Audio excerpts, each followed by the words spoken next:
Guest, a co-sponsor of the Obamacare Workweek bill that was passed today. Joining us now, Congressman Diane Black, a member of both the House Budget and Ways and Means committees. She also serves on the GOP Doctors Caucus. Great to have you with us. Well, it's great to be with you, Lou. I got to say, I got a kick out of Boehner. He's having a lot of fun. You'd think he had an expanded majority in the House this year. Well, we've got a lot of work to do, and we're getting serious about it very soon. As soon as we got here this year, we knew what work we had to get done. Well, in that work is also the Keystone pipeline bill.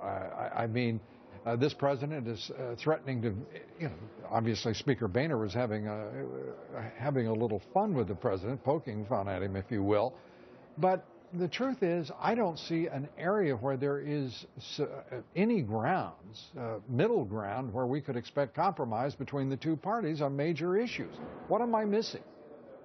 Well, I think that the important thing is that we've got to move forward with good policy that we know are going to help the American people grow their salaries, grow their businesses, create more jobs, and get the economy moving.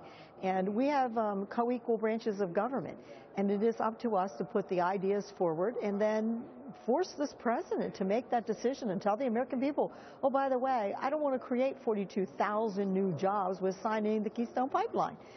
It's not just the Republicans that are in favor of that. The Democrats are, the unions are, the American people say, let's do it. Let's become energy independent. Let's create as many jobs as we can in the energy industry and bring down the cost. I mean, gasoline is dropping.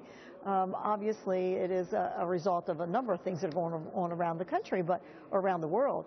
But there's no reason for us not to move forward with good policy that we do have bipartisan support. How much can you actually, Congressman Black, how much can you really affect with a majority, obviously, in control of both houses, but a president who says he's going to be the president who knows everything? That's N-O-S everything.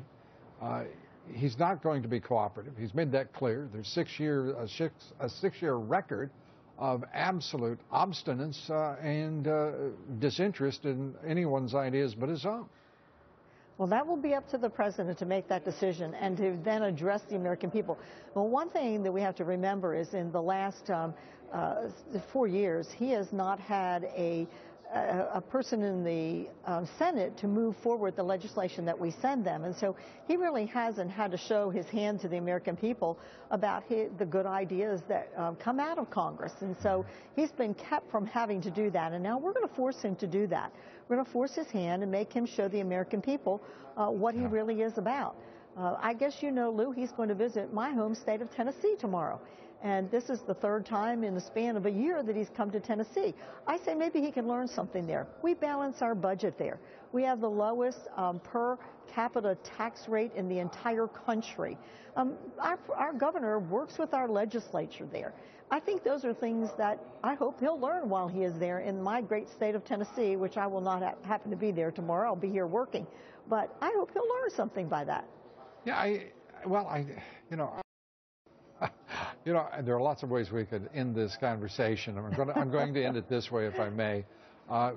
There are lots of things this president could learn, but I would say that probably hope should not be astronomical that tomorrow will be such a day in which that occurs.